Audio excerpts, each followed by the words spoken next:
So let's talk about that after lunch siesta where you want to take a nap and why that is due to carbohydrates more than any other reason. Now, there are many countries that take a siesta. And by the way, siesta comes from the Spanish word meaning nap and the Latin word for sixth hour. And that refers to the countdown from dawn, meaning midday. So there are many countries known for these siestas. Mexico, certain countries in South America, Italy, Philippines, Vietnam, certain Mediterranean countries, Southern Europe, and Spain. And of course, in America, we don't really officially say that we have a siesta, but we basically fall asleep in front of our computer right after lunch. So the question is it normal for someone to get tired after eating? Now, there's actually a medical term for this, postprandial, which means after a meal, somnolence.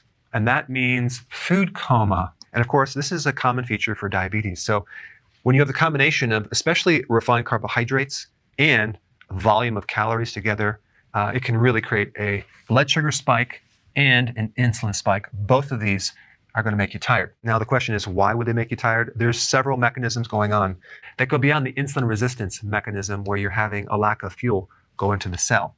All right, number one, you activate something called the parasympathetic nervous system. So there's two parts of the autonomic nervous system. You have the sympathetic, which is flight or fight, and the parasympathetic, which is rest and digest. So when you eat a lot of food, especially refined carbohydrates, you're going to activate this system over here and inhibit this system, and you're going to want to take a nap.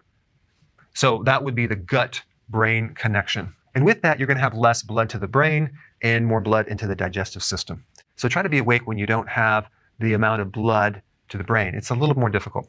All right, 3, decreases the arousal pathways in the hypothalamus in the brain, making you tired. And number 4, and this is interesting, when you consume a high-carb diet, you're going to absorb certain amino acids, but not others. Specifically, you're going to absorb valine, leucine, isoleucine, but not tryptophan. So tryptophan is going to be absorbed through the blood-brain barrier, and it's going to directly turn into serotonin and melatonin, the sleep hormone. So if you live in any one of these countries or in the US, I want you to try an experiment. Like in Mexico, you would have tortillas and corn-based type things, rice. Italy, you're going to have pasta. Philippines and Vietnam, you're going to have rice noodles. The Mediterranean, you're going to have more pasta and bread. Southern Europe, well, you might have potatoes or some other starch. And in Spain, you're going to have more carbs. So here's a challenge. Try not consuming carbohydrates at your lunch for 1 week. And you're going to find your energy is going to go straight up. The need for a nap is not going to be there.